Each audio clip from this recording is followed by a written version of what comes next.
Hey guys, I'm Sarah Duty, a user experience designer and entrepreneur.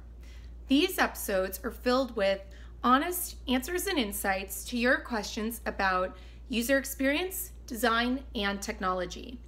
If you want to learn more about user experience, you can check out my weekly user experience newsletter at theuxnotebook.com.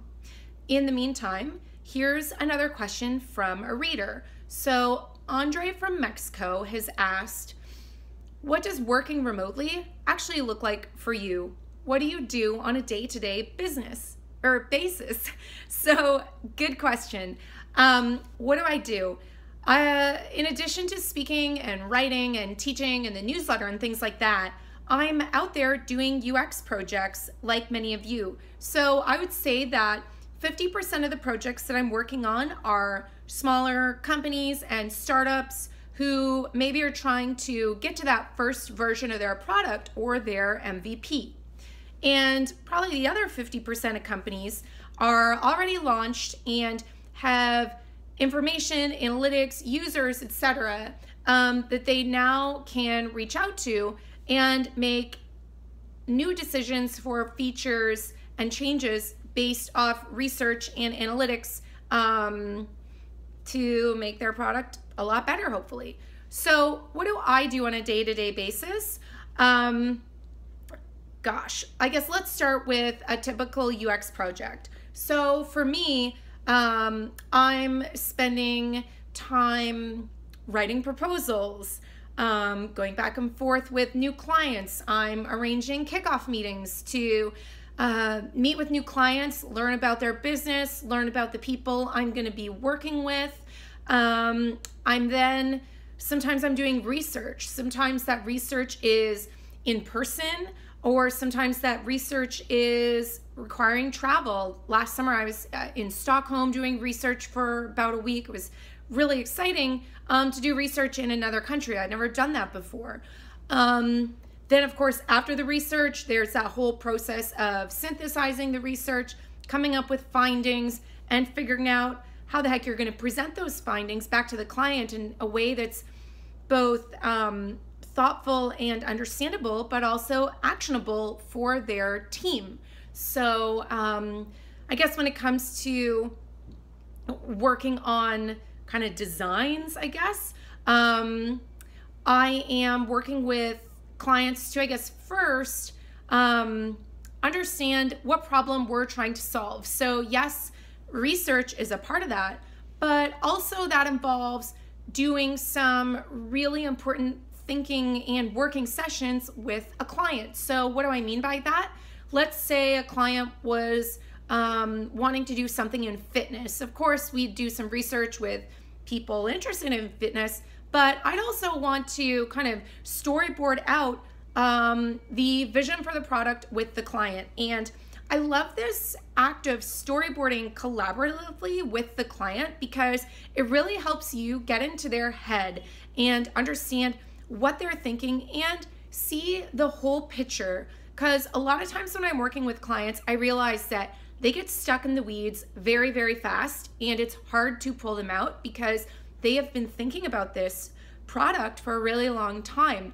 Whereas if we can pull them out of the weeds and get them back up to 10, 15,000 feet to see the big picture, it's going to make your life and their life easier. And the reason that it'll make your life easier is because it will save you from a couple of weeks down the road where you're working on a user flow or going through a prototype and they say, oh my goodness, we didn't include this feature or that feature or this big requirement, which throws a wrench in the whole process and causes you to have to go back and rework the navigation or templates or something like that.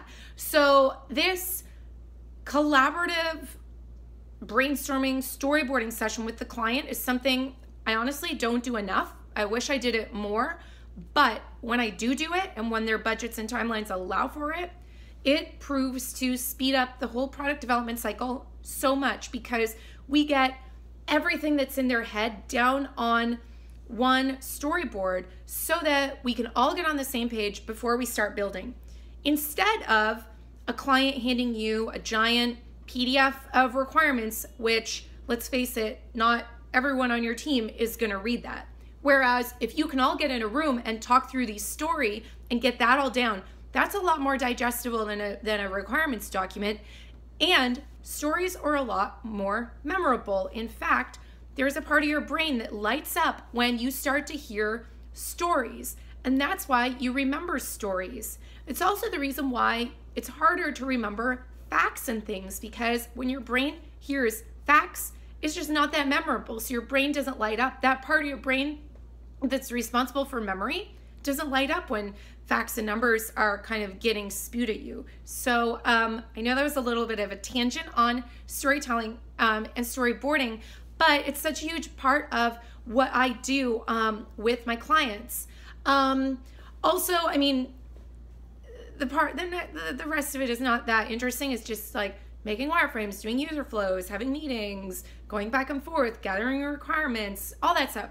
But what I do when I'm not, working on a UX project for a client. So like I said, I'm working on my user experience newsletter that goes out once a week. That's a lot of work to put that together, get all the content in, test it out, do the links, do the promo, et cetera, et cetera. We're now working with sponsors, so that takes a lot of collaboration. I also do a lot of writing.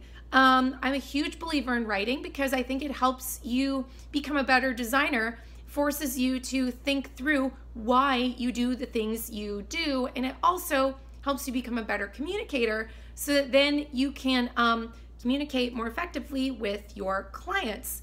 I also do a lot of speaking and teaching, whether that's on live webinars or teaching online with places like InVision or UserZoom or Power to Fly or Skill Crush, things like that, or speaking at events, UX conferences, workshops at companies, things like that. So I have a lot going on. I guess I'm making these videos now too as a little experiment. We'll see how it goes. But those are all the things that I do. Now, working remotely, I guess I should have touched on that a little more. Working remotely, yeah, honestly, I've had clients in New York City that I worked on projects with, and I never met them face to face because their schedules didn't align with mine, and for whatever reason, we never met face to face for the entire duration of the project. And you know what? It just worked out perfectly fine. We used Skype, Hangouts, whatever you want to make the project work. So working remotely has never been a negative for me. There's so many collaboration tools out there that let you either be face-to-face or collaborate in, pretty much real time that you really don't miss a beat. So remotely works for me. A lot of teams and companies are moving to a remote situation or letting their employees work remote optionally. So that's kind of how I do it. I could go more into time management and things, but let's save that for another episode. So that's all. I hope that answers your question, Andre. And if you're listening and you have a question for me, head on over to Twitter and you can just ask me there. So reach out at Sarah Doody and just use the hashtag #AskSarah and we'll try and get your question answered. That's all for today, and we'll talk to you soon. Thanks.